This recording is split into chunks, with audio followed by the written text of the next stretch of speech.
Welcome viewers. অসহ্য গরম, এমন গরম চলছে না, আর কিছুদিন চললে প্রবলেম হয়ে যাবে আর কি। এবার যা হোক, কেমন আছেন সবাই? আশা করি সবাই ভালোই আছেন। এই গরমে অবশ্য ভালো থাকার কথা না। এনিওয়ে, আমরা কোডিং পর্বের এটা দ্বিতীয় ভিডিও। আজকে যারা দেখেননি তারা প্রথম পর্বটা দেখে নেবেন। ওতে প্রোগ্রামিংয়ের বেসিক ধারণা এবং সি ল্যাঙ্গুয়েজ কীভাবে শুরু করব লেখা, প্রাথমিক মানে ইনপুট, তার রেসপেক্টে কিছু ক্যালকুলেশন, এগুলো নিয়ে আলোচনা করা আছে। তো কোডিং এমন একটা জিনিস যার পর্যায়ক্রমে না দেখলে পরে হঠাৎ করে দেখলে কিছুই বোঝা যায় না। তো আজকে আমরা আলোচনা করব বেসিক্যালি কন্ডিশনাল স্টেটমেন্ট নিয়ে এবং ইফ কন্ডিশনটা নিয়ে। তো তার মধ্যে শুরুতে যেটা আমার মনে হয় যেটা বলা দরকার খুব, যে একজন প্রোগ্রামারের দৃষ্টিভঙ্গিটা একটু দুরকমভাবে দরকার রাখা। একটা হচ্ছে কোডিং সে কীভাবে করবে, কত এফিশিয়েন্টলি কোডিং করবে, তার ব্যাপারটা তো দেখতেই হবে। সময় কম লাগে এবং মেমোরিও কম লাগে, যেটাকে আমরা পরবর্তীকালে আলোচনা করব। টাইম কমপ্লেক্সিটি, সেটা নিয়ে পরে আলোচনা হবে। তো যাই হোক, যেটা বলছিলাম, ওই যে বিভিন্ন মোটিভেটাররা বলেন, দেখবেন যে আমাদের দুটো চোখ, দুটো কান, কিন্তু মুখ কিন্তু একটা। অর্থাৎ ক্লায়েন্টের কাছে কোডিং কি করতে হবে, তো আমি কোনো কোম্পানিতে কাজ করলে আমার ক্লায়েন্ট থাকবে এবং সেই ক্লায়েন্টের চাহিদা অনুযায়ী আমাকে সফটওয়্যার ডেভেলপমেন্ট করতে হয় এবং একটা টিমের আমি হয়তো মেম্বার হিসাবে কাজ করব। সেক্ষেত্রেও যেমন দরকার ক্লায়েন্টের কি রিকোয়ারমেন্টস, এবং আমি যদি সফটওয়্যার প্রফেশনাল হিসাবে ইন্ডিভিজুয়ালি কাজ করি তাহলেও আমার ক্লায়েন্ট কি চাইছে সেটা কিন্তু শুনতে হবে আগে মন দিয়ে। মাঝে মধ্যে কথা বলে জেনে নেব রিকোয়ারমেন্টটা কি, এক্স্যাক্ট রিকোয়ারমেন্টটা কী জিনিস, না হলে খুব প্রবলেম। এবার তাহলে প্রোগ্রামারের মাথা সবসময় দুটো জিনিস খেয়াল রাখতে হবে, ইউজার কি চাইছে এবং আমার কোডিং কিভাবে আমি করব, সেটা তো অবভিয়াসলি সেটা তো দেখতেই হবে। কিন্তু শুধু কোডিং দেখলেই হবে না, আমার ইউজারের রিকোয়ারমেন্ট অনুযায়ী। কিন্তু আমি অনেক সময় বলি যে ওই হয়তো আমার কারোর একটা আছে, কারোর বয়স এন্টার করতে হবে এবং সেখানে আমার অ্যাডাল্ট না চাইল্ড বলতে হবে। তো সেখানেও অনেক স্টুডেন্টই প্রথম 2 নম্বর যোগের প্রোগ্রামের পরে যখন আসে তখন এন্টারের নাম্বার লিখে দেয়। আরে বাবা, আমার তো বয়স জিজ্ঞেস করছে, সেখানে তো এন্টারে নাম্বার বললে 6 লাখ দিয়ে দেবো, আমি তো ইউজার, তাই না? তাহলে জিনিসটা হলো না। এখন যাচ্ছি শিলিগুড়ি, বোর্ডে মাথা ভাঙা লেখা থাকলে তো মুশকিল না। এই ব্যাপারটা কিন্তু একটু খেয়াল করতে হবে। যাই পরের স্লাইডে। সিম্পল প্রোগ্রাম, সেটা কিন্তু ক্লায়েন্ট যে দেবে বা আমি সফটওয়্যার ডেভেলপমেন্ট করার সময় ক্লায়েন্ট কী চাইছে সেটা ক্লায়েন্ট ছেড়ে দেই। আমি যখন শিক্ষার্থী তখন যে কোয়েশ্চেনটা আমাকে করা হবে, তো অ্যাকর্ডিংলি আমাকে সেরকমভাবেই আউটপুট যাতে দেখায় চিন্তা করতে হবে। তো এখানে কি আছে কোয়েশ্চেনটা, রাইট এ প্রোগ্রাম, শর্টে লিখি WAP, enter length and breadth of a rectangle, print area and perimeter. মানে কি, আমাকে আয়তক্ষেত্রের দৈর্ঘ্য এবং প্রস্থ চাইতে বলা হয়েছে। মানে কোনো একটা স্কুলে হয়তো করানো হচ্ছে, সেক্ষেত্রে স্টুডেন্টরা রেক্ট্যাঙ্গেলের লেংথ, ব্রেথ, আয়তক্ষেত্রের দৈর্ঘ্য প্রস্থটা ইনপুট করবে এবং কম্পিউটার তার ক্ষেত্রফল, এরিয়া এবং পরিসীমা, পেরিমিটার দেখাবে। এটার আমাকে প্রোগ্রাম করে করতে হবে, কারণ কম্পিউটার তো কিছু বলতে পারে না নিজে। তো এবার ওই জন্য মেসেজটা কী দেওয়া হলো দেখা যাক। ভ্যারিয়েবল ডিক্লারেশন LBAP, কেন ABCD কেন নিলাম না? L for length, B for breadth, A for area, P for perimeter. এগুলো একটু মেনটেন করা উচিত। হ্যাঁ, XYZ ধরলে কি হবে না? নিশ্চয়ই হবে। তারপরে গ্রিন কালার্ড মেসেজটা কি, এন্টার 2 নাম্বারস দিলে চলবে তো ঠিকই প্রোগ্রাম, কিন্তু ওই যে যাচ্ছি শিলিগুড়ি, বোর্ডে মাথা ভাঙা, মুশকিল না? তারপর বাস গিয়ে মাথা ভাঙায় নামালে বলবে আমি তো শিলিগুড়ি যাব। অর্থাৎ আমি তো বুঝলামই না যে আমাকে আয়তক্ষেত্রের দৈর্ঘ্য প্রস্থ দিতে হবে। সুতরাং ওই প্রিন্টেড মেসেজটা খুব খেয়াল করে দিতে হবে, so that user can understand what she has to do. Enter length and breadth of a rectangle. scanf L আর B নিয়ে নেওয়া হলো। এবারে তো সিম্পল ক্যালকুলেশন, আমরা জানি দৈর্ঘ্য গুণ প্রস্থ হচ্ছে এরিয়া ক্ষেত্রফল, so A equal to L into B and perimeter 2 into L plus B, 2 গুণ দৈর্ঘ্য প্লাস প্রস্থ। আগেও বলেছিলাম মাঝখানে ইন্টু সাইনটা কিন্তু মেনশন করতে হয়, তারপরে প্রিন্ট। এই তো ব্যাপার। এবার প্রোগ্রামটা এইভাবে লেখাটাও ঠিক না, চলবে কিন্তু সবই চলবে। কি হবে, আমি যখন কোনো কোম্পানিতে কাজ করব, জাস্ট এ মিনিট, আমি যখন কোনো কোম্পানিতে কাজ করব তখন আমি এটা একটা কোডিং লিখব, সেটা তো এত ছোট প্রোগ্রাম হবে না, বড়ই হবে। এবার কালকে তো আমি সেই কোম্পানি কুইট করতে পারি না, আমি জব চেঞ্জ করলাম, অন্য কোম্পানিতে গেলাম, তখন কিন্তু আমার জায়গায় অবভিয়াসলি কেউ জয়েন করবে নতুন। তো নিউ কামার যে নিউ প্রোগ্রামার হবে, সে তো আমার কোডিংটা দেখে কন্টিনিউ করবে, সে তো কিছুই বুঝতে পারবে না। এই জন্য এগুলোকে খুব ডিসলাইক করে কর্পোরেট ওয়ার্ল্ড। সেজন্য আমার লেখা অভ্যাস করতে হবে, প্রত্যেকটা জায়গায় আমার একটা মন্তব্য বা কমেন্ট লিখে রাখতে হবে। তো কমেন্ট লাইন এক্সিকিউট করে না, কিন্তু so that programmer himself can understand, and apart from the coder, if any new programmer joins, যদি নতুন কেউ জয়েন করে তাহলে তিনিও যাতে বুঝতে পারেন তার জন্য লিখে রাখা কোন অংশটা কি জন্য। ওই যে দুটো স্ল্যাশ, সি এর ক্ষেত্রে বিভিন্ন ল্যাঙ্গুয়েজের ক্ষেত্রে বিভিন্ন রকম, সি এর ক্ষেত্রে দুটো অবলিক দিয়ে স্ল্যাশ দিয়ে আমরা যদি লিখি তাহলে ওটা এক্সিকিউট হয় না, ওটা কমেন্ট বোঝায়। তো আমরা প্রত্যেকটা জায়গায় ভ্যারিয়েবল ডিক্লারেশন বলে দিলাম, এ ফর এরিয়া, এটা নিয়েছি এরিয়ার জন্য, P for perimeter, L for length and B for breadth. Next scanf এর আগে getting value of L and B from user, next calculating, next printing output. Accordingly আমার যেভাবে কাজ করেছি সেভাবে সবকটা মেনশন করা উচিত। আন্ডারস্ট্যান্ড? কোডিং একবারেও অনেকগুলো লাইন কমেন্ট লাইনে ফেলা যায়, সেটা পরেই ডিসকাস করব। এবার কাম টু দ্য পয়েন্ট, যেটা নিয়ে আমরা আজকে আলোচনা করব সেটা হচ্ছে ইফ স্টেটমেন্ট বা কন্ডিশনাল স্টেটমেন্ট। মানে শর্ত অনুযায়ী কোনো কাজ করলে তাকে বলে কন্ডিশনাল স্টেটমেন্টস। তো আমরা একটা ছোট্ট এক্সাম্পল নিচ্ছি, যেটা শুরুতে বলেছিলাম যে একজন ইউজারের বয়স নেব এবং কি হবে, বয়স অনুযায়ী তাকে বলতে হবে সে অ্যাডাল্ট না চাইল্ড। তো অ্যাডাল্ট জেনারেলি কি হয়, ভোটাধিকার বা মানে আমরা কখন প্রয়োগ করতে পারি, 18 বছর হলেই, তাহলে 18 বা তার বেশি হলেই অ্যাডাল্ট প্রিন্ট করব, না হলে বলবো ইউ আর চাইল্ড। তো এটার জন্য একটা অ্যালগো আর ফ্লো চার্ট কীরকমভাবে করা হয়েছে, একটা এ নামে ইন্টিজার ভেরিয়েবল নেওয়া হয়েছে, তারপরে 2 number getting value of a from user, next checking the value of a whether it is greater than equal to 18, if it is then print adult, otherwise print child. ফ্লোচার্টটাও ইফটার diamond শেপে নেওয়া আছে, তার একটা ধারে ইয়েস একটা ধারে নো।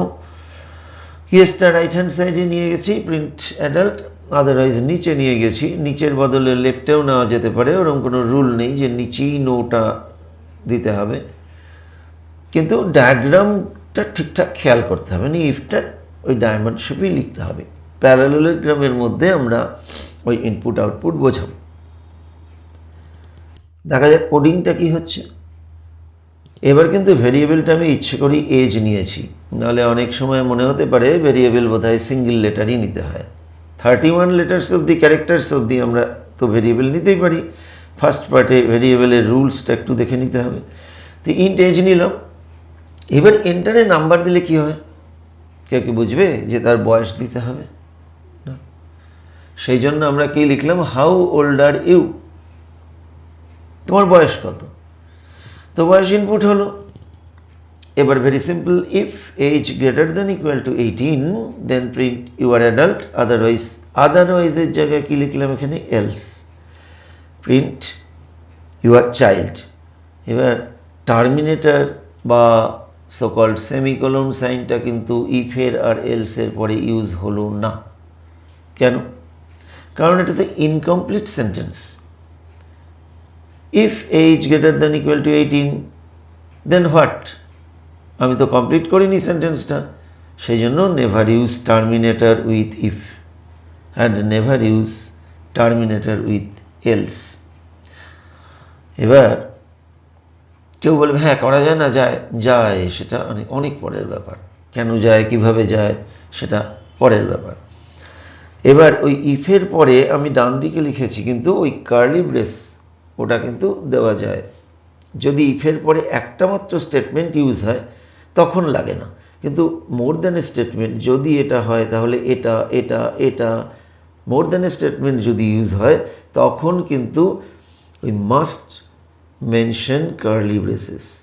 সুতরাং কার্লি ব্রেস ইউজ করলে ভুলও হবে না, কিন্তু একটা স্টেটমেন্টের ক্ষেত্রে আমি নাও দিতে পারি। আন্ডারস্ট্যান্ড? তাহলে এবার পরে যাওয়া যাক যে এটাকে আমরা ইফ স্টেটমেন্ট ছাড়া কিভাবে লিখতে পারি। ইনপুট নেওয়া তো হলো, এবার আর এজ নিচ্ছি না, আমি এ দিয়ে ইনপুট করলাম। কি লেখা আছে? প্রিন্টএফের সঙ্গেই একটা কন্ডিশন ঢুকিয়ে দেওয়া আছে। ইফ না বলে প্রিন্টএফ এ কি গ্রেটার দেন ইকুয়াল টু 18 কি নোট অফ ইন্টারোগেশন, যদি হয় তাহলে অ্যাডাল্ট, মানে ওই নোট অফ ইন্টারোগেশনটা ইফের বদলে ইউজ করলাম, আর কোলনটা ইউজ করলাম এলসের বদলে, এলস চাইল্ড। তো এই দুটোকে কি বলে? Conditional operator. সুতরাং using conditional operator you can write only a statement, a single statement to check the condition. একটু বড় করে দেখা যাক, যেটাকে আমরা বলবো ইফ এলস ল্যাডার স্টেটমেন্ট। কি ব্যাপারটা? এবার ল্যাডার ট্যাডার কি চলে আসলো? কিচ্ছু না। ইফ তো মানে আগেরটা কি হলো, হয় এটা হলে এটা করো, না হলে এটা, কিন্তু মাল্টিপল কন্ডিশনও তো থাকতে পারে। এখানে যেমন প্রোগ্রামটা ছিল একটা নাম্বার এন্টার করো, সেটা পজিটিভ, নেগেটিভ আর 0 দেখাও। তো একটা নাম্বার ইনপুট তো করলাম নাম্বার, তাহলে নাম্বার যদি 0 হয় তাহলে 0ই, আর যদি 0-র চেয়ে বেশি হয় তাহলে কি পজিটিভ, যদি নিচে হয় তাহলে নেগেটিভ।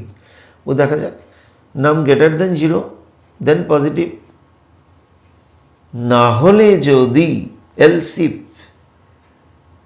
নাম লেস দেন 0 নেগেটিভ, আর না হলে তো 0 হবেই। এলস, লাস্টের এলস পার্টে কিন্তু কোনো কন্ডিশন না, তাহলে এটাকে বলে if else ladder, multiple if condition. এবার এটাকে কি সিঙ্গেল স্টেটমেন্টে করা যায় কন্ডিশনাল অপারেটর দিয়ে? দেখা যাক।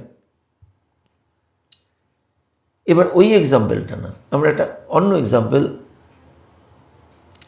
যেটা দিয়ে আমি একটু আগে বলছিলাম যে কারোর বয়স এন্টার করবে, বিভিন্ন এজ রেঞ্জ দেওয়া আছে। 13 চেয়ে নিচে হলে সে বাচ্চা, 13 থেকে 19 হলে সে ইয়ং টিনেজার। টিন কথাটা কার মধ্যে আছে? 13 থেকে 19 পর্যন্ত। 20 to 39 হলে সে ইয়ং, 40 to 59 হলে সে middle aged, and greater then equal to 60 হলে ওল্ড। তাহলে অনেকগুলো কন্ডিশন, কিন্তু 1, 2, 3, 4 and 5 কন্ডিশনস, তাহলে মাল্টিপল কন্ডিশন। এখন ওই ইন বিটুইন 13 to 19 এটা কিন্তু ওটা লিখে দেওয়া যায় না, 13 to 19 লেখা যায় না। কি লিখতে হবে? এর first range, starting range, whether a greater than equal to 13 and a less than equal to 19, তাহলে এভাবে আমরা 13 to 19 গ্রুপটা, ওই রেঞ্জটা মেনশন করি। 20 to 39 greater than equal to 20 and less than equal to 39, ওই অ্যান্ড বলাটা একটু প্যাচের আছে, কিন্তু শুধু একটা অ্যান্ড সিম্বল দিলাম না, কিন্তু সির ক্ষেত্রে অ্যান্ড এবং দুটো অ্যান্ড ইউজ করতে হয়, কারণ সিঙ্গেল অ্যান্ডটা তো নিয়ে রেখেছে অ্যাম্পারস্যান্ড, তাই না? সেটা তো ও ইনপুট বুঝবে, সেই জন্য এখানে লজিক্যালি এই অ্যান্ড কথাটা আমরা দুটো অ্যান্ড দিয়ে বোঝাই। শুধু অ্যান্ড মানে ampersand, সেটা we use for with scan statement. এটা লিখে ফেলি প্রোগ্রামটা, এই যে নিলাম এতে if a less than 13 printf child, printfটা কিন্তু পাশেই লিখে দেওয়া আছে। অনেকেই জিজ্ঞেস করে স্যার পাশে লেখা যায়? হ্যাঁ লেখা যায়, নিচেও লেখা যায়, পাশেও লেখা যায়, ব্র্যাকেট দিলেও ওই পাশেই দিতে পারি। এলসিফ রেঞ্জ কিভাবে লেখে সেটা তো আগেই বললাম, তাহলে বোঝা যাচ্ছে। এলসিফ না হলে যদি এ 13 থেকে 19 হয় তাহলে টিনেজার, না হলে যদি এ 20 থেকে 39 হয় ইয়ং, না হলে যদি এ 40 থেকে 59 হয় তাহলে মিডল এজ, আর না হলে তো ওল্ড হবেই, না হলে আর কোনো কন্ডিশন নেই। এটা হলো মাল্টিপল ইফ কন্ডিশন বা ইফ এলসিফ ল্যাডার স্টেটমেন্ট। এবার আমরা এটাকে এক লাইনে করি, কি সুন্দর এক লাইনে বলে দেওয়া যাচ্ছে। এখানে কিন্তু ইন বিটুইন কোনো রেঞ্জ নেই। এক্সেল যদি করা থাকে কারো তাহলে ব্যাপারটা তার ক্লিয়ার হয়ে যাবে। ইফ এভাবেই লিখি আমরা এক্সেলে। প্রিন্টএফ প্রথমে আসি বড় থেকে, এ গ্রেটার দ্যান ইকুয়াল টু 60 কি, দেন ওল্ড, না হলে কোলন, না হলে যদি এ গ্রেটার দ্যান ইকুয়াল টু 40 কি, মিডল এজড। মানে ও তো 60 না হলে মিডল এজেই ঘোরাফেরা করবে, 60 পার হয়ে গেলে তখন ওল্ড। তো এইভাবে চললো। এলসিফ এলসিফ এলসিফ ভেঙে দেখানো আছে, কোলনটা এলস, নোট অফ ইন্টারোগেশনটা ইফ, ফাইনালি অনলি এলস। তো এভাবে আমরা এটাকে বলে কন্ডিশনাল অর টার্নারি অপারেটর। এভাবে কিন্তু মাল্টিপল ইফ কন্ডিশনটাও আমরা সিঙ্গল স্টেটমেন্টে লিখতে পারি। এবার এগুলো দেখলে তো হবে না, কিছু তো প্র্যাকটিসও করা দরকার। প্র্যাকটিসের জন্য কিছু দিয়ে রাখলাম, বলে দিচ্ছি একবার। 2 নম্বরের মধ্যে কোনটা বড়, 3টে নম্বরের মধ্যে কোনটা বড়, একটা নম্বর পজিটিভ নেগেটিভ না জিরো সেটা তো আগেই বলে দিলাম। 4 নম্বরটা হচ্ছে যে কোনো একটা নাম্বার 5 দিয়ে বা 11 দিয়ে মেলে কিনা। 5 নম্বরে কি আছে, ইভেন অড, ওটা এখন হবে না কিন্তু আমরা এটা তো পারবো, লিপিয়ার কিনা। 5 আর 6টা আমরা পরে করব, কারণ ওর মধ্যে একটা মডিউলো ইন্টিজার অপারেটর ব্যবহার দেখাবো। সেটার জন্য এর পরের এপিসোড অবধি অপেক্ষা করতে হবে, বেশি দিন অপেক্ষা করতে হবে না, এর মধ্যেই চলে আসব। এবং তখন ওই মডিউলো ইন্টিজারের সঙ্গে সঙ্গে আমরা সুইচ স্টেটমেন্টটা নিয়ে আলোচনা করব। কোডিং এমন একটা জিনিস না, পরপর দেখতে হয়, পার্ট 1 পার্ট 2, ওই প্রত্যেকটা স্লাইডে ওই জন্য পার্টটা লেখা আছে। হাট করে আমি পার্ট 2 দেখে নিলাম, এভাবে হয় না। আমাদের না ধৈর্য খুব কমে গেছে এখন। ওই সারাক্ষণ তো স্ক্রলিং হচ্ছে, সারাক্ষণ ওই টিচিংয়ের পরে আমিও তো গিয়ে ঢুকবো হোয়াটসঅ্যাপ ফেসবুক, এই স্ক্রলিং স্ক্রলিং স্ক্রলিং, কোনোটাই কিন্তু ধৈর্য নেই। কয়েক সেকেন্ড দেখেই পরেরটা, কয়েক সেকেন্ড দেখেই পরেরটা। ওই জন্য বলে না 3 সেকেন্ডের মধ্যে যদি ভালো লাগাতে পারা যায় তাহলে লোকে দেখে, না হলে দেখে না। ধৈর্যের পাড়া বড় কমে গেছে। তো কোডিং কিন্তু আমার মুশকিল। এইখানে একটা প্রবলেম এসে দাঁড়িয়েছে যে ভাবি যে কোডিংটা, আর অনেক সময় না নানা রকম বিজ্ঞাপন আসে, 7 দিনেই কোডিংয়ে মাস্টার। 7 মিনিটে এখনো বলেনি, হয়ে যাবে হয়তো 3 দিনে প্রোগ্রামার। এটা হয় না। হ্যাঁ, শর্টকাট প্রসেস কিছু নেই, সাকসেস পাওয়ার জন্য শর্টকাট কোনো মেথডই নেই। এটাই হচ্ছে প্রবলেম। সেই জন্য ধৈর্য ধরতে হবে বৎস, ধৈর্য ধরতে হবে। তো এবার এই 7 নম্বরটা ফিজিক্স কেমিস্ট্রি, কেন জানি কোডিং বোঝাতে বোঝাতে মাঝে মাঝেই মাথায় হাত পড়ে যাচ্ছে। সরালাম হাত মাথা থেকে।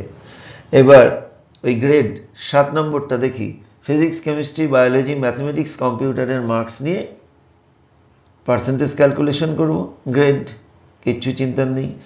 ওই টিনেজার দেখলেই এটাও হয়ে যাবে, ওই প্রোগ্রামটা দেখলে পরে একই রকম। আর একটা আছে বেসিক স্যালারি ইনপুট করলে পার্সেন্টেজ হবে তার HRA আর DA, হাউস রেন্ট অ্যালাউন্স বাড়ি ভাড়া, DA মহার্ঘ ভাতা, একটা পার্সেন্টেজ দেওয়া আছে, ক্যালকুলেশন করে মোট মায়না। গ্রস স্যালারি বলতে কি বোঝে? Basic plus DA plus HRA. যেমন যদি কারোর মায়না 1000 টাকা বেসিক স্যালারি হয়, তাহলে তার ডিএ হবে 800 টাকা, হাউস রেন্ট হবে 200 টাকা, মোট মায়না হয়ে যাবে কত? 2000 টাকা। এই কটা কিন্তু বাড়িতে করতে হবে, এবং যদি কোনো সমস্যা হয় হোয়াটসঅ্যাপে আমাকে সেটা জানালেও হবে। 9434220180। ফোন নাম্বার কি? 9434220180। সেক্ষেত্রে সমাধান দিয়ে দেওয়াই যাবে। তো বুঝে বুঝে করব। দেখা হবে, খুব শীঘ্রই দেখা হবে। পরের এপিসোড আছে সেই সুইচ স্টেটমেন্ট নিয়ে, আর কি বললাম, হ্যাঁ, মডিউলো এবং ইন্টিজার অপারেটর নিয়ে। ভালো থাকবেন। অসম্ভব, এই গরমে ভালো থাকা সম্ভব না, তবু চেষ্টা করতে হবে। তারপরে জানি না ঝড় বৃষ্টি সে আসবে কি আসবে না। Thank you. সাবস্ক্রাইবটা করতে ভুলবেন না। দেখা হচ্ছে, শীঘ্রই দেখা হচ্ছে।